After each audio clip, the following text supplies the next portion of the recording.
I got the guys together for a serious session of drowning our sorrows. Well, my sorrows? Claire Lynn. She's heartless, man. I slurred, clutching my whiskey glass. Hick, I'm gonna divorce her. My friends tried to cut me off, warning me that if I went home smelling like a distillery, my wife would kick me out. I don't care. I'm drinking. Claire, my wife. I mumbled, hugging a bottle of bourbon like a teddy bear. That's right, man. Forget Claire. One of my drunker friends chimed in, sloshing his drink. Divorce her. Then you can hang with us all the time. No strings attached. The others, seasoned veterans of my meltdowns, yanked him out of his seat just as I flung my glass. It shattered against the leather couch where he'd been sitting a second before. I started crying again, my face flushed. Shut up, I sobbed. My wife loves me. She loves me so much. Just then, the door to the private room swung open. A graceful figure stood in the doorway, her fine eyebrows knitted in concern. Chase, are you drinking again? Instantly, like a puppy hearing its owner's call, I scrambled to my feet. Claire, my wife. I barreled into her, burying my face in her neck. Honey, kiss me. It was them, this whole pack of single losers. They made me come. They forced this whiskey on me. Honey, I'm the victim here. I whined, my words muffled by her soft skin. I see, she said, her voice calm. I peeked up at her cautiously. Her expression was cool, unreadable. She wasn't yelling at me like she usually did. My eyes welled up again as a fresh wave of panic hit me. Oh God, this coldness. She's really going to divorce me this time, isn't she? Honey, I whimpered, pressing myself against her, sneakily wiping my tears on her silk blouse. I'm a grown man, a man's man. I don't cry. All right. I'll make you some soup when we get home. She patted my head. She tried to pull her hand away, but my head has a built-in Clairdar superglue function. It instinctively sticks to her. Feeling her give in, I stopped sniffling. Okay, honey. Good. Kiss. Chase, put that boozy mouth away. We'll talk after you've brushed your teeth. No kiss. Fine. I'll brush my teeth so hard I'll kiss you in the next week. Okay. Honey, I said obediently. All right, puppy, time for a nap. There's a reward waiting for you when you wake up. 3, 2. A reward? I didn't even wait for one. I closed my eyes and was out like a light. In my sleep, I felt a gentle hand stroking my cheek, and I instinctively leaned into the touch. You goofball, a soft voice murmured. Still such a kid. I can't even imagine you as a father. I've always been a bit delicate, the baby of the family. My parents and grandparents spoiled me rotten. As long as it wasn't illegal or self-destructive, they let me do whatever I wanted. I coasted through life until I was 24, a master of having a good time and not much else. Then, on my 24th birthday, my mother basically dragged me by the ear and forced me to marry a woman I had never even met. I had a top-tier consultant run your astrological charts. You two are a cosmic match, she declared. Claire is a wonderful girl. You hit the jackpot getting her to agree to this. My family had always showered me with praise. It was the first time I'd ever heard my mom tear me down while building up some stranger. The injustice of it made my eyes sting. But I was a man. Real men don't cry. I swallowed the lump in my throat. I've never even seen her. I mumbled. This is an arranged marriage. I'm not going to be happy. My mom, with her freshly manicured nails, tapped my forehead with each word. And? What? About? It? You want to be independent? Fine. Stop asking me for money. Or your father. Or your grandparents. I glanced around. Grandma was suddenly fascinated by the ceiling. Grandpa was intently studying the koi in the pond. My dad was admiring my mom's nails, clearly more concerned about her manicure than his son's existential crisis. I accepted my fate. Mess with me and you'll get a very stern look. Just like that, my parents personally chauffeured me to City Hall. Even if we get married, I'll never like her, I muttered under my breath. You know, Evelyn, we got our license here 30 years ago, my dad was saying to my mom, completely ignoring me. He pointed to a big oak tree by the entrance. You were wearing that pale yellow dress with a lace trim. Hey, I'm talking to you guys, I said, raising my voice. My dad clammed up instantly, shooting my mom a wounded look as if to say, Evie, our son is scaring me. My mom, ever the protector of her husband, shot me a withering glance. I immediately got out of the car. Whatever. So you have a wife? Big deal. I'm about to get one too. I grumbled. I stood by the entrance, waiting for my bride-to-be. I bet she's hideous, I muttered to myself. Even if she's a supermodel, I'll still hate her. So desperate to lock me down. I sighed dramatically, but I guess I can't blame her. It's hard to resist a guy like me. Thwack. Mom, what was that for? I yelped, rubbing the back of my head. Somehow, they had gotten out of the car. My dad was already fussing over my mom's hand, blowing on it gently. Stop daydreaming. Claire's here. I looked up and saw her. A woman I didn't know. No, not a woman. A goddess. My brain short-circuited. All my planned resistance vanished. Hi, honey. I beamed. The next thing I knew, I was clutching our freshly printed marriage certificate, grinning like an idiot. Or, as my mom later put it, grinning like Sadie. Sadie is our family's golden retriever. She's a world-class, goofy grinner. In 2 weeks, it'll be my birthday, our first wedding anniversary, and the 300th day since we started sleeping in the same bed. Hith hith. I wrapped my arms around my soft, sweet-smelling wife and took a deep breath. Another perfect day. Chase, you're crushing me. Get up. My kitten was getting feisty. I planted a quick kiss on the tip of her nose and darted into the bathroom. After we got married, I said goodbye to my party boy lifestyle and stepped up to my role at Crawford Industries, becoming a proper CEO. I originally planned to cultivate a ruthless tycoon persona, but that went out the window after I burst into tears in front of the entire board of directors because Claire sent me a text that just said, "You're working so hard. So much for the ruthless tycoon." While brushing my teeth, I replied to a few work messages. A new text popped up from my assistant. Ryan, Mr. Crawford, that old friend of Mrs.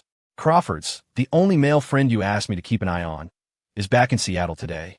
I paused, my expression hardening. I typed back a cool reply. Me. Keep watching. Report anything immediately. I flipped my phone face down on the counter and stared at my reflection in the mirror. Childhood friend? Whatever. Claire and I are soulmates. Written in the stars. I walked out of the bathroom, all nonchalance, and launched myself back onto the bed where my little kitten was still burrowed. I showered her cool, delicate face with kisses, forehead, cheeks, chin, everywhere. Time to wake up, kitten. Chase, you're so annoying, she mumbled, her voice thick with sleep. She pulled the covers over her head, leaving only a fluffy bit of dark hair visible. My heart melted. I started kissing her hair until she finally gave up and sat up. The victory cost me a light slap on the arm. Ryan was waiting for us downstairs. He drove Claire to her law firm first, then took me to the office. I bundled her up in a scarf, and despite her warning glare, I stole a quick kiss on the corner of her lips. Have a good day at work, honey, and you're only allowed to think about me. She gave me a cool, lingering look before turning and getting out of the car. I sprawled out in the back seat, proudly showing off the faint red mark on my cheek to Ryan. My wife is so in love with me. You're a lucky man, Mr. Crawford, Ryan said, his face a perfect mask of professionalism. He was used to his boss's random displays of affection. His comment just made me puff up my chest even more. You know it. It was written in the stars. At the office, I spent my lunch break on an hour-long call with Claire. The second the clock hit 5, I rushed out to buy the Basque cheesecake she'd mentioned wanting to try. I watched her eat every last bite of the little cake, then immediately swept her up and carried her to the bedroom. Now it was my turn for dessert.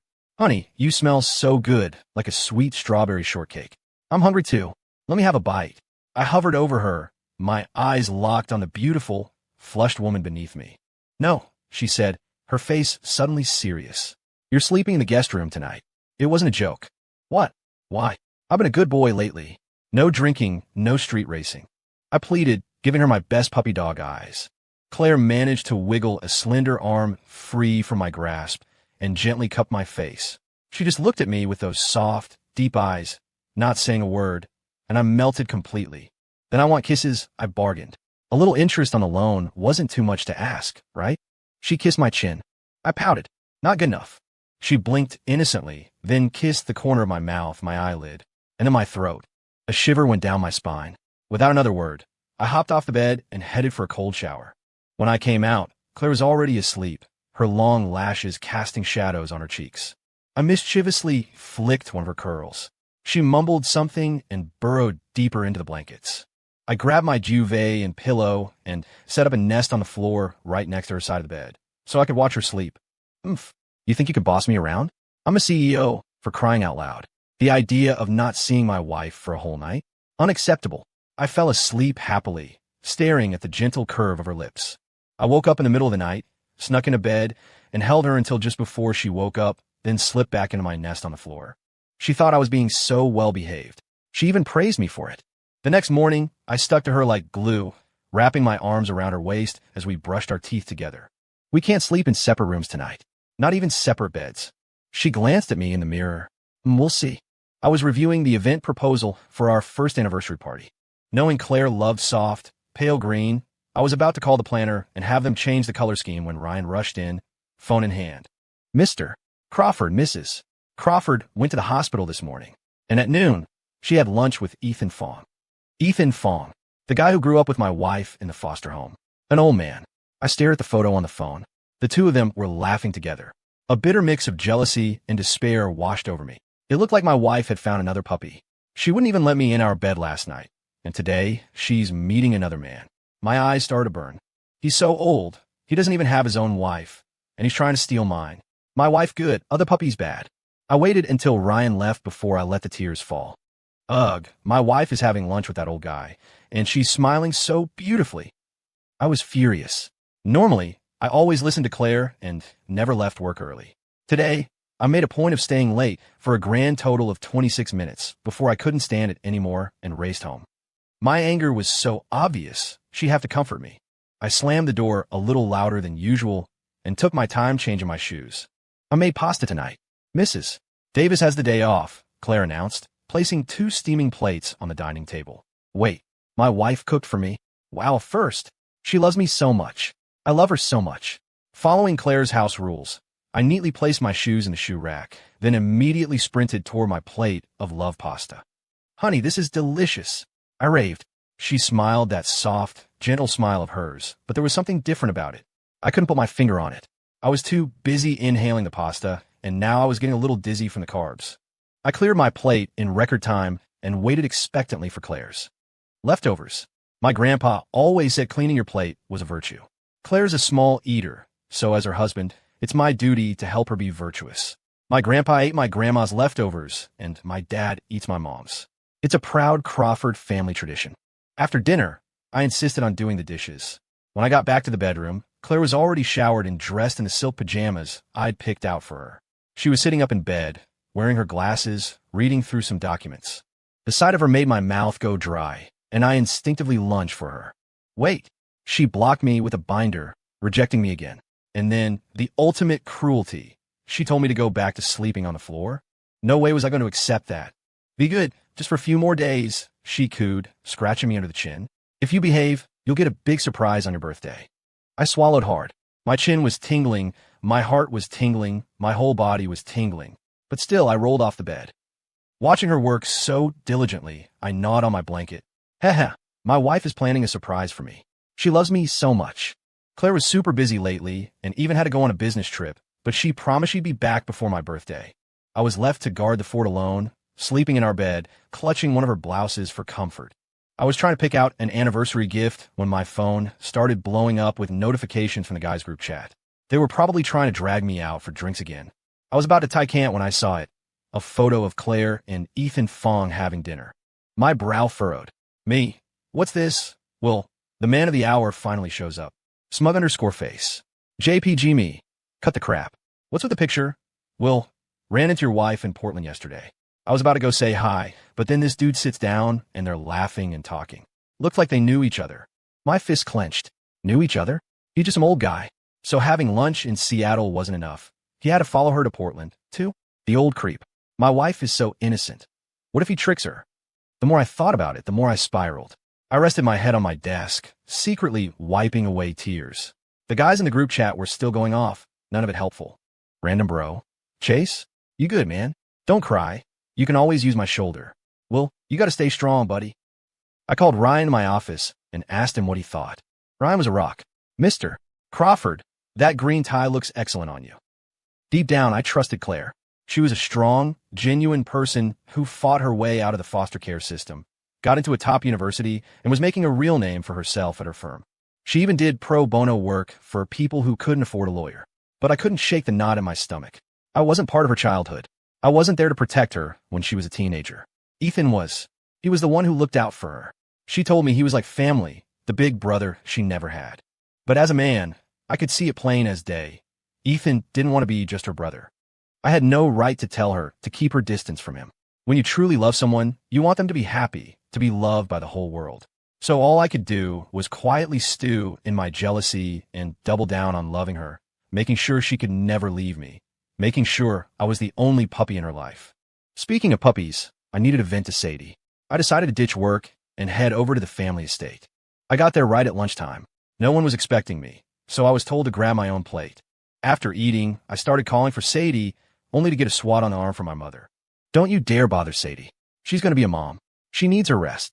I was stunned. Since when? My dad, smiling as he poured my mom some tea, said about a month ago, pups are due in 2 weeks. You two are the most irresponsible dog parents ever. How could you let some stray knock her up? I panicked. Ever since my marriage was confirmed and my health apparently improved, my mom had stopped coddling me.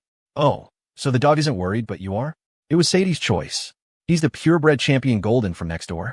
They're childhood sweethearts. It's a good match. My dad chimed in. Evelyn, we met when we were 6. We were childhood sweethearts, too. The phrase childhood sweethearts was my trigger word now. I stormed off to find my grandmother for comfort. Grandma was by the window, arranging flowers in the breeze, the picture of serene elegance. I sat beside her, sighing dramatically, offering unsolicited advice. That one's ugly, it looks old. These two are a perfect match. Grandma elegantly snipped a stem with her shears and uttered a single, soft word. Out. Right then. I want to play chess with my grandfather. Whoa, wait.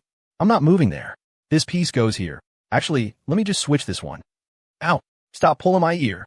Grandpa, I promise, no more takebacks. I rubbed my ear and went upstairs to find my dad, thinking we could go fishing in the yard. But he was busy helping my mom pick out outfits. He was lounging on the couch, arm around her, offering his very important opinions on the new clothes that had just arrived. Honey, you look beautiful in everything. This dress reminds me of when we were 20. You had one just like it. I still have a picture I took of you. My mom was clearly lost in the memory, a slight blush on her cheeks. And you're still as handsome as ever. The two of them were disgustingly sweet. I couldn't watch, and I couldn't get a word in, so I just started pulling things off the rack myself. Claire would look amazing in this. This one is nice, too. She loves green. I grabbed one outfit after another, telling the staff to bag them up for me. In minutes, 2 entire racks were empty. That's probably enough, my dad finally said, seeing my plan to empty the entire room. My mom tucked a loose strand of hair behind her ear. Richard, let him take them for Claire. The moment I had her approval, I headed straight for her jewelry cabinet. Mom, got any green jewelry? I'll take 5 sets. Out, she said. My dad immediately escorted me from the premises. I drove back to our house with a car full of clothes, grumbling the whole way. That dad of mine is so whipped, it's embarrassing. Honey, it was my custom ringtone for Claire, a recording I begged her to make right after we got married. It was the first time she'd ever called me honey. I called it my honey overture. I answered immediately, making sure to present my chiseled jawline and best left side profile to the camera. Don't think I don't know that my wife is a sucker for these things. She's always kissing me right there. Hey, honey, tough day at work. It was okay. I get to come back to Seattle tomorrow. Is someone with you? It sounded like she was in the passenger seat of a car. Oh, just Ethan, the brother I told you about. She laughed, sounding like a carefree little girl. I was jealous. I was bitter. I was going to lose my mind. He giving you a ride? I asked, trying to sound normal. We're staying at the same hotel. I froze. Was this the old guy's plan, or was this some cruel twist of fate? Either way, I hated it. I managed to hold it together and not burst into tears, chatted for a few more minutes, and then hung up. Ugh, my wife, my beautiful, lovely, charming wife, is staying in the same hotel as that old man. I sobbed, dialing Ryan with blurry vision. Do you think they're in the same room? I was babbling nonsense. Ryan, ever the professional, assured me he trusted Mrs. Crawford and had already looked into it. Mr. Crawford, it was a complete coincidence. The hotel was booked by her company.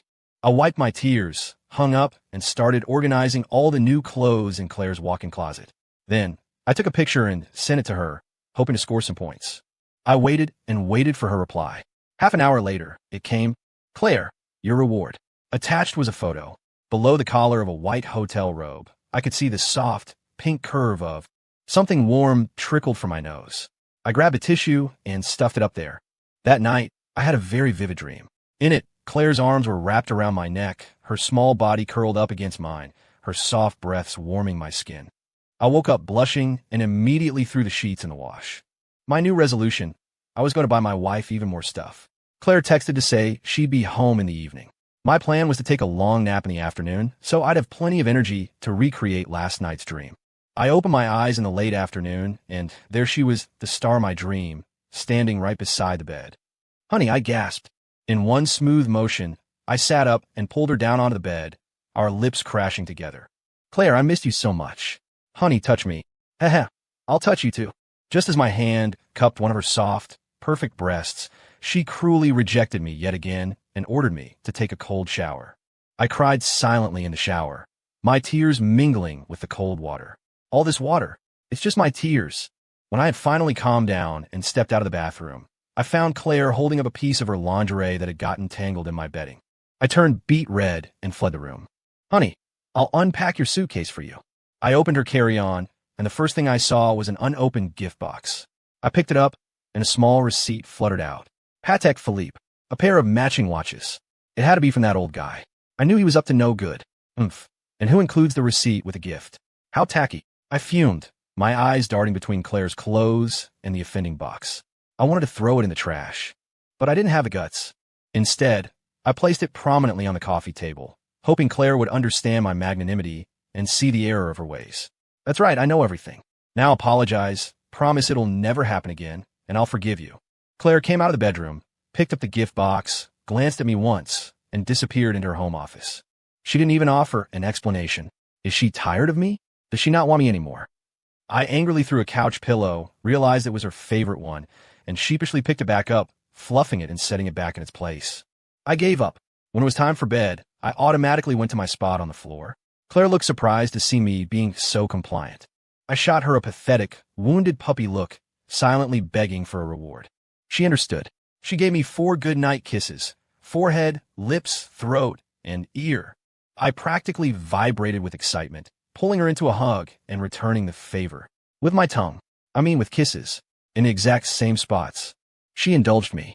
Day after tomorrow, I have a surprise for you. My birthday was the day after tomorrow. The next afternoon, Ryan walked into my office with his phone, and I got a familiar sinking feeling. Mr. Crawford, Mrs. Crawford went to the hospital again, and then had lunch with Ethan Fong. Stay calm, Chase. It's just a normal meal with a family member. Besides, Claire promised me a surprise. Ryan, I said, adopting the posture of confident, well-loved husband. You don't need to report this stuff to me anymore. My wife loves only me. This is just normal socializing. Ryan hesitated, then seemed to steel himself. Mr. Crawford, you should see this. He held the phone in front of my face. It was a picture of my wife, smiling, as she fed Ethan a bite of food. The room spun.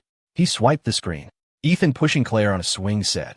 Ethan holding an ice cream cone to Claire's lips. I collapsed into my chair, my chest tight, my eyes burning.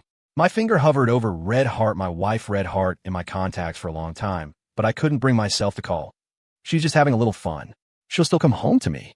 I'm the one who gets to sleep by her bed every night. Ugh, no, I can't handle this. My wife has never looked that happy with me. I'm a terrible husband. Giving up completely, I blasted the guys' group chat, summoning them for an emergency drinking session. I hugged a bottle of whiskey, drinking straight from it. Ugh, Claire Lynn. She's heartless, man, I slurred. Ick, I'm gonna divorce her. Well, try to stop me. Dude, last time you did this, she kicked you out of the house. I don't care. I'm drinking. One of my drunker friends chimed in. That's right, man, forget Claire. Divorce her. Then you can hang with us all the time. The others, seasoned veterans, yanked him away just as I threw the empty bottle. It smashed against the wall. Shut up, I sobbed. My wife loves me. She loves me so much. Suddenly, the door to the private room swung open. A graceful figure stood in the doorway. My wife. Her brow was furrowed. Chase, are you drinking again? Through my blurry vision, I heard her voice. The tears started flowing freely. I stumbled toward the sound and wrapped my arms around her slim waist, whimpering like a lost puppy. Claire, my wife. The familiar scent of her perfume filled my senses, and my confidence returned. Ha ha, my wife is here to pick me up. You single losers can find your own way home. Claire apologized to my friends on my behalf before leading me out of the room. I trotted happily behind her. The entire ride home, she sat with her arms crossed, silent. I didn't dare make a sound. Back at our apartment, she pointed me toward the shower with a stern, serious expression I'd never seen before. My heart hammered in my chest. I finished my shower, but was too scared to come out. What if she was waiting with divorce papers? After a while, she knocked on the bathroom door. Are you done? I'm so sorry. I'll never drink again. I yelled through the door. Just come out. I was lost in my own misery. If you want to be with him, that's fine. Just don't divorce me. Claire, please, just promise me you'll be safe when you go out with that old guy. Her knocking grew more urgent. Chase, what are you talking about? Honey, I can handle anything, I swear. Just please don't bring him to our house. I'll do whatever you want from now on. Her voice turned ice cold. What exactly are you saying? Are you accusing me of cheating? Fine. You don't come out, we're getting a divorce. The threat sobered me up instantly. I threw the door open. Claire was standing there, arms crossed, her face a frozen mask. She gestured for me to come out. Under her icy gaze, I shakily put on a robe and followed her to the living room. Noticing my hair was still dripping, she grabbed a towel and started gently drying it for me. The softness of her touch made me start crying all over again. She wanted a divorce. Wait, she said if I didn't come out, we'd get a divorce. I came out. So, we're not getting a divorce? I was too scared to ask. Her face was still completely devoid of warmth. I was a wreck. I didn't even notice when she finished. Through my tear-filled vision, I saw her place a box in front of me. Your birthday present, she said quietly. Even if we're getting a divorce, you should still have your gift. The matching watches. They were my birthday present from her. No, that's not the point right now. I tried to hug her, but she sidestepped me slightly before letting my arms settle around her waist. Claire, I don't want a divorce. You said I was cheating, didn't you? I'm curious. Who's my supposed affair partner? She asked, a gentle smile playing on her lips that sent a chill down my spine. My body went stiff. I was just being jealous. I was talking nonsense. I couldn't let her know I was having Ethan followed. How creepy would that sound? She got angry then, pulling away from me and turning to leave. Don't go. I'll tell you everything. I lunged and grabbed her hand. Under her scrutinizing gaze, I confessed everything about hiring someone to watch Ethan, about the lunches, everything.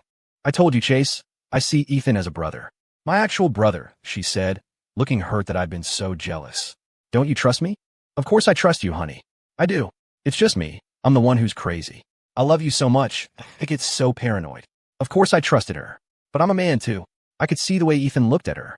The moment she first told me about him, I'd done a full background check. A single, unrelated brother who wanted his sister to move to the States to be near him, who had already bought a house there that was clearly meant to be a marital home. How could that not worry me? If we hadn't gotten married right after college, she might have gone. Ethan could have been the one holding her right now, and I might never have even met her.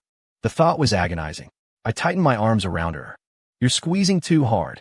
I loosened my grip, but pressed my face into the curve of her long neck, inhaling her fresh, clean scent, while keeping my expression as fragile as possible.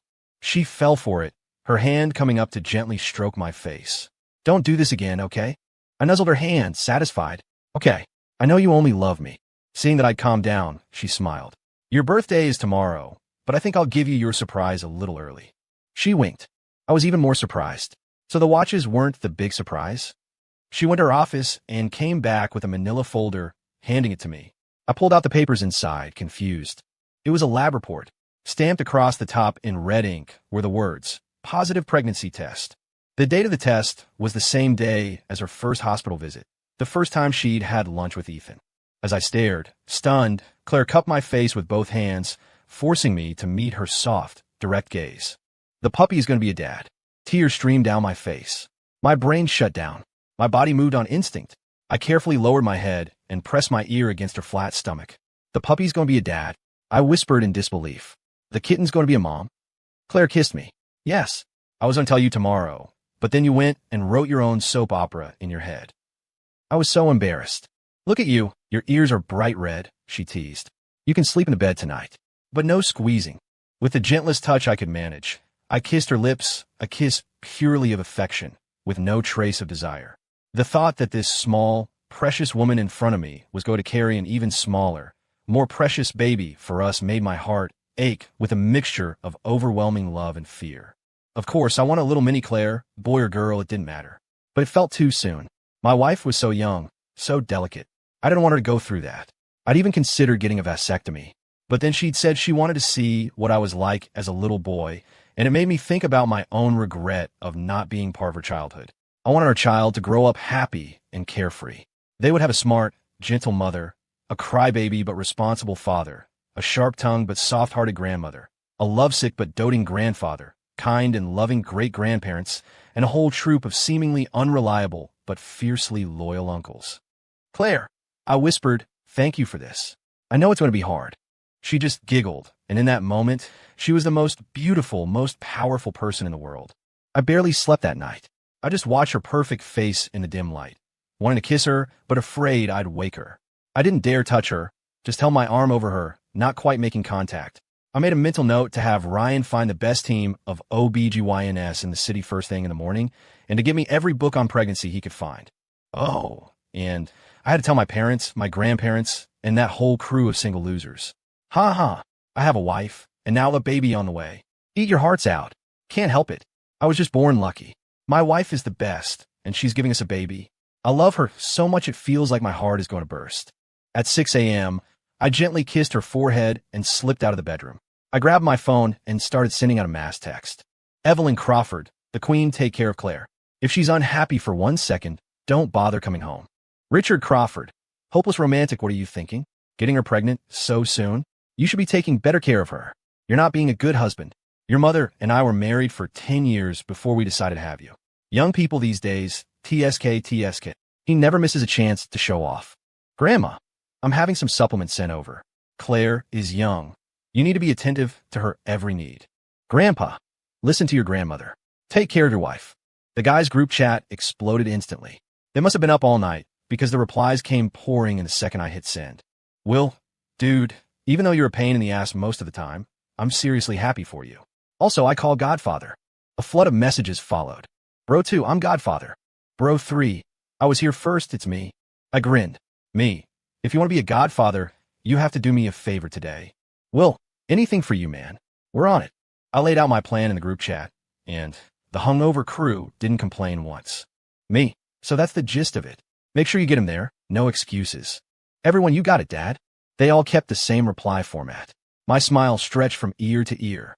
A father-to-be. I was already in a different league from these single guys. Chase. Claire called from the bedroom. I dropped my phone and ran back in. This time, I didn't pounce. I gently helped my little kitten sit up from her nest of blankets and dutifully help her get ready for the day, then serve her breakfast. She worked from her home office, and I was her dedicated butler, feeding her pieces of fruit every so often. At 4 p.m., I drove Claire to the family estate to celebrate my birthday with everyone. As we pulled through the gates, the grounds looked the same as always. I rushed to open Claire's door and carefully helped her out. Honey, you don't have to be so careful. Oh yes, I do. Mom and Grandma said if I don't take perfect care of you, I'm out on the street. You wouldn't want that, would you? I nuzzled her cheek, my arm protectively around her back. Her waist was so tiny, I couldn't even imagine what she'd look like with a baby bump. That's weird, Claire said, finally noticing. Your mom is usually waiting for us at the door. Why is it closed? I just smiled and pushed the door open. The first thing she saw was a massive floor-to-ceiling print of our wedding photo, dominating the entire entryway. It was breathtaking. Claire gasped, her hand flying to her mouth. She looked from the photo to me and back again. The next second, my friends emerged from both sides of the hall, scattering white gardenia petals. Happy first anniversary, Claire and Chase, they shouted in unison. Then came my grandparents and my parents, each holding a single, perfect green rose, which they presented to Claire one by one. These were the couples who had shown me what true love was, my role models. I wanted their blessing for our future together. My grandmother smiled warmly. To Claire and Chase, may you always be patient with each other and love each other forever. My grandfather's eyes crinkled into a smile. You're both good kids. Grandpa knows a good match when he sees one. My mother took Claire's hand. Thank you for taking my son off our hands. All I want is for you to be happy, Claire. That's enough. My father didn't even look at me. Thank you for putting up with Chase. If he ever makes you unhappy, your mother and I will help you find someone you actually like. My face fell. What kind of thing was that to say? I asked you here for a blessing, not to help someone steal my wife. They didn't seem to grasp how hurtful that was. Thank you, Grandpa, Grandma, Mom, and Dad, my amazing wife said, saving me. I'm so happy with Chase every single day. Everyone in the room turned to look at me with an expression that said, damn, Chase, your wife really does love you. With my wife backing me up, I stood a little taller, puffing out my chest. Finally, Ethan Fong walked forward, holding a single green hydrangea. He looked calm at peace. Claire's eyes widened. She knew how I felt about Ethan, so she was confused about why I'd invited him. It was simple. I wanted him to see how happy we were, so he'd give up. He ruffled her hair, a gesture full of nostalgia. Claire's eyes filled with tears. Ethan, you'll always be my family. He gently wiped a tear from her cheek and smiled a genuine, contented smile. Of course, and I'm going to be an uncle. He turned to me. I wasn't there for your wedding, and I've always regretted that. Today, I'm officially entrusting my sister's care to you. I know you'll be a good husband and a good father. I nodded solemnly. But if you ever make her cry, if you ever hurt her, I will take her away from you. That's a lifetime promise, he said, looking me straight in the eye. I tightened my grip on Claire's hand. Brother, I promise I will spend my entire life making Claire happy, so you'll never have to make good on that promise. We all sat down for a wonderful, harmonious dinner. Because it was a celebration, Claire let me have a few small glasses of red wine. When no one was looking, I stole a kiss on her cheek, gently nipping the soft skin. She shot me a playful glare as I stood up. To all my beloved family and friends, I began, thank you so much for coming today to celebrate my wife's and my anniversary and my birthday. Will, who had been drinking with my grandpa, was already wasted. Don't mention it, man. We got you. There are some things I didn't get to say to my wife at our wedding, so I want to take this special day to lay it all out there. Claire looked at me, surprised, her eyes shining with the same innocent light as the day I first met her. The room fell silent.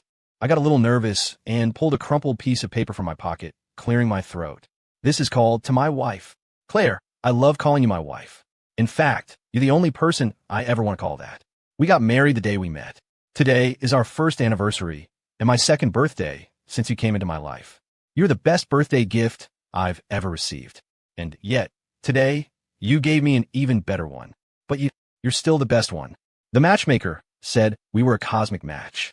I already knew that. Why else would I have fallen in love with you at first sight? Why else does 1 year of marriage feel like a lifetime spent together? Before you, I never thought about getting married. After you, I've never thought about being apart. Not even death could separate us. I know we'll find each other in the next life, and the next, and the one after that. I wasn't a part of your past, but I am so grateful to Ethan, to the foster home, to everyone who helped you grow into the incredible, strong woman you are today. I'm grateful to my mom for bringing us together, and I'm grateful to my whole family for letting me grow up safe and sound, too. But most of all, I'm grateful to you for being so optimistic and resilient, so kind and driven. I know you would have been happy and successful without me. But without you, I would never have known what true, eternal love feels like. Only you can give me that. To celebrate our love, I've decided to make a donation of $5 million in our names to the National Children's Welfare Foundation. The room erupted in applause. My friends were shouting, Chase, you're the man. And my family looked on with pride. Even Ethan's gaze had softened, the sharpness replaced by a quiet respect. Confessing my love to my wife in front of all these people was actually pretty embarrassing. As the party wound down, I brought Claire over to raise a glass to Ethan. Ethan, I said, looking him in the eye, it's good to finally meet you properly. From now on, Claire and I will both call you our brother. Thank you for taking care of my wife all those years. I promise I'll take over from here and make you proud. Claire can't drink because of the baby, so I'll drink for both of us. Ethan drained his glass without a word, then clapped us both on the shoulder. We stayed at the estate that night. After showering, I wiggled my way over to Claire, pressing close to her. The same pinewood scent of our body wash enveloped us, making me feel dizzy with love. I started kissing the delicate, pale skin of her back. This puppy only has eyes for his kitten, I murmured. Loved her from the very first second. Claire turned over and wrapped her arms around me. And this kitten loves her good little puppy.